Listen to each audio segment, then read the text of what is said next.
Hi friends, welcome back to my channel. ഇന്ന് നമുക്ക് ബദാം പൗഡർ എങ്ങനെയാണ് എളുപ്പത്തിൽ തയ്യാറാക്കാമെന്ന് നോക്കാം.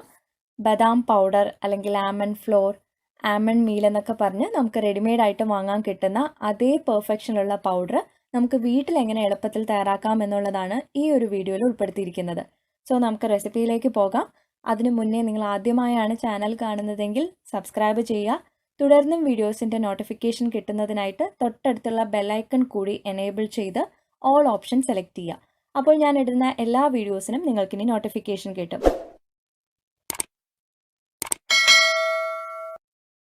ബദാം പൗഡർ തയ്യാറാക്കുന്നതിനായിട്ട് ആദ്യം നമുക്ക് ഈ ഒരു ബദാം ഒന്ന് ബ്ലാൻഡ് ചെയ്തെടുക്കണം. അപ്പോൾ ബദാം എടുക്കുമ്പോൾ റോസ്റ്റ് ചെയ്തിട്ടുള്ളതല്ല, നാച്ചുറൽ ആയിട്ടുള്ള ബദാമാണ് നമുക്ക് ഇതിനായിട്ട് ആവശ്യമുള്ളത്. അപ്പോൾ ഇതിൻ്റെ സ്കിന്ന് റിമൂവ് ആക്കുന്നതിനായിട്ടാണ് നമ്മൾ ഇതുപോലെ ബ്ലാൻഡ് ചെയ്തെടുക്കുന്നത്. ആവശ്യത്തിന് വെള്ളം ഒഴിച്ച് നന്നായിട്ടൊന്ന് ബോയിൽ ചെയ്യിപ്പിച്ചെടുക്കാം. ഇപ്പോൾ നന്നായിട്ട് ബോയിലായി വന്നിട്ടുണ്ട്. ഇനി ഇതിലേക്ക് 1/4 കപ്പ് ബദാമാണ് ഞാനിവിടെ ചേർക്കുന്നത്. അപ്പോൾ നിങ്ങൾക്ക് എത്രയാണോ വേണ്ടത് അതനുസരിച്ച് ചേർക്കാം. ഇനി ഇതൊന്ന് ബോയിൽ ചെയ്യിപ്പിച്ചെടുക്കാം. ഏകദേശം ഒരു 30 സെക്കൻഡ് ബോയിലായി കിട്ടുമ്പോൾ തന്നെ നമുക്ക് ആ ബദാമിൻ്റെ സ്കിന്നൊക്കെ ഒന്ന് റിമൂവ് ആവുന്നതായിട്ട് കാണാം. ഈ ഒരു സമയത്ത് നമുക്കൊരു സ്ട്രെയിനറിലൂടെ ഇതിൻ്റെ വെള്ളം ഒന്ന് ഡ്രെയിൻ ചെയ്ത് മാറ്റാം.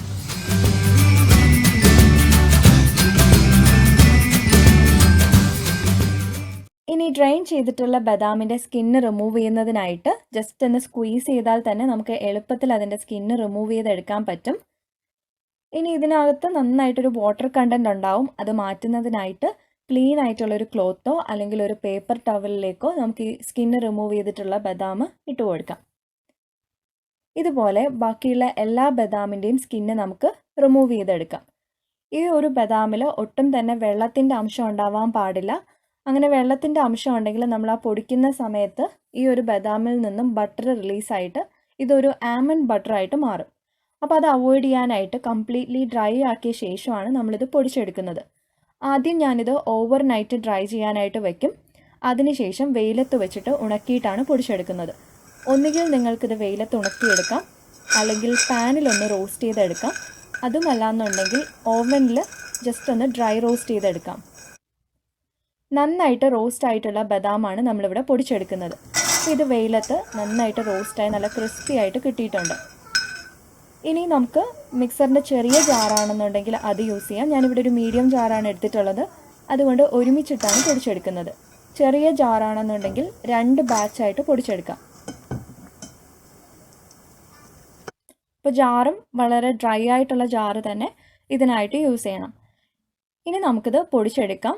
പൊടിച്ചെടുക്കുമ്പോൾ ശ്രദ്ധിക്കേണ്ട കാര്യം, ഇത് ഒത്തിരി ചൂടാകുന്നത് വരെ പൊടിച്ചെടുക്കരുത്. അതിനായിട്ട് നമ്മളിത് പൾസ് ഓപ്ഷനിലാണ് പൊടിച്ചെടുക്കുന്നത്. ആദ്യം ഒരു 4 തവണ പൾസ് ചെയ്തെടുക്കുക. അതിനുശേഷം ഒരു സ്പാച്ചില വെച്ചിട്ട് നന്നായിട്ടൊന്ന് മിക്സ് ചെയ്ത് കൊടുക്കണം. ഇതുപോലെ ഇടയ്ക്കിടയ്ക്ക് മിക്സ് ചെയ്താൽ മാത്രമാണ് നമുക്ക് ഈ ഒരു ആമണ്ടിൽ നിന്നും റിലീസാവുന്ന ബട്ടർ അവോയ്ഡ് ചെയ്യാൻ പറ്റും. അല്ലാന്നുണ്ടെങ്കിൽ നമ്മളിത് ബട്ടറൊക്കെ റിലീസായിട്ട് നമ്മൾ പീനട്ട് ബട്ടർ തയ്യാറാക്കുന്നത് പോലെ ആമണ്ട് ബട്ടറായിട്ട് മാറും. അപ്പോൾ ഇതുപോലെ ഇടയ്ക്കൊന്ന് മിക്സ് ചെയ്യുക, പൾസ് ചെയ്യുക. അങ്ങനെ മാത്രമേ നമുക്ക് ഇത് പൊടിച്ചെടുക്കാൻ പറ്റുള്ളൂ. ആദ്യത്തെ സ്റ്റെപ്പിൽ തന്നെ നമുക്ക് ഫൈൻ പൗഡറായിട്ട് ഇത് പൊടിച്ചെടുക്കാൻ പറ്റില്ല. അപ്പോൾ നമ്മൾ എന്താ ചെയ്യുന്നതെന്ന് പറഞ്ഞാൽ ഫൈനായിട്ടുള്ളൊരു സ്ട്രെയിനറിലൂടെ ഈ ഫൈൻ പൗഡർ നമ്മൾ അരിച്ചു മാറ്റും. എന്നിട്ട് ബാക്കിയുള്ള ചങ്ക്സ് വീണ്ടും പൊടിച്ചെടുക്കും. ഇങ്ങനെ ബാച്ചായിട്ട് നമ്മൾ ചെയ്യുന്നതിലൂടെ നമുക്ക് വളരെ ഫൈനായിട്ടുള്ള ആമണ്ട് പൗഡർ വീട്ടിൽ തന്നെ പ്രിപ്പയർ ചെയ്തെടുക്കാൻ പറ്റും.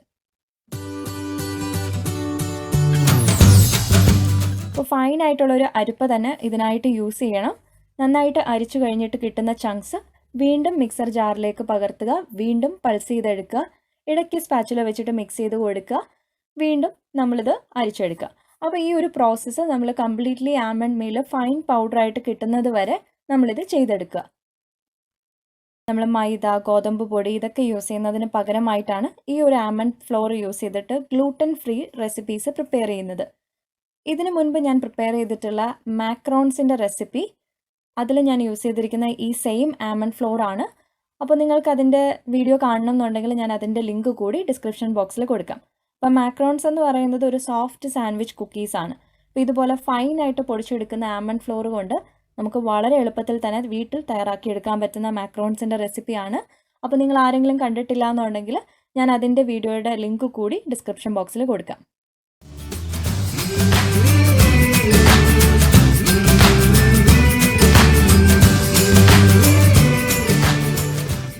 ഇപ്പോൾ ഞാൻ എല്ലാം പൊടിച്ചെടുത്തിട്ടുണ്ട്. നമുക്ക് ഈ പൊടിച്ചെടുത്തതിൻ്റെ അളവ് നോക്കുന്നതിനായിട്ട് ഞാനിവിടെ ഒരു 1/2 കപ്പിൻ്റെ മെഷറിംഗ് കപ്പാണ് എടുത്തിട്ടുള്ളത്. 3/4 കപ്പ് ബദാം വെച്ചിട്ട് നമുക്ക് 1.5 കപ്പ് ബദാം പൗഡർ ആയിരിക്കും കിട്ടുന്നത്. ഈ ഒരു രീതിയിൽ പൊടിച്ചെടുത്തതിന് ശേഷം നമുക്കൊരു എയർ ടൈറ്റ് കണ്ടെയ്നറിൽ സ്റ്റോർ ചെയ്യാനായിട്ട് വെക്കാം. 2 മാസം വരെ ഫ്രഷ് ആയിട്ട് യൂസ് ചെയ്യാം.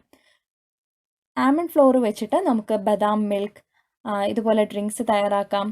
അതല്ലാന്നുണ്ടെങ്കിൽ മഫിൻ, കേക്ക്, ബ്രെഡ് ഇതെല്ലാം ഒരു ഗ്ലൂട്ടൻ ഫ്രീ റെസിപ്പീസിലെല്ലാം നമുക്ക് യൂസ് ചെയ്യാൻ പറ്റുന്ന ഒരു ഫ്ലോറാണ്. അപ്പോൾ നിങ്ങളെല്ലാവരും ഇതൊന്ന് ട്രൈ ചെയ്ത് നോക്കുക.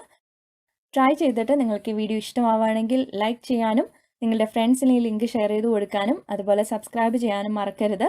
പുതിയൊരു റെസിപ്പി ആയിട്ട് വരാം. Thank you for watching.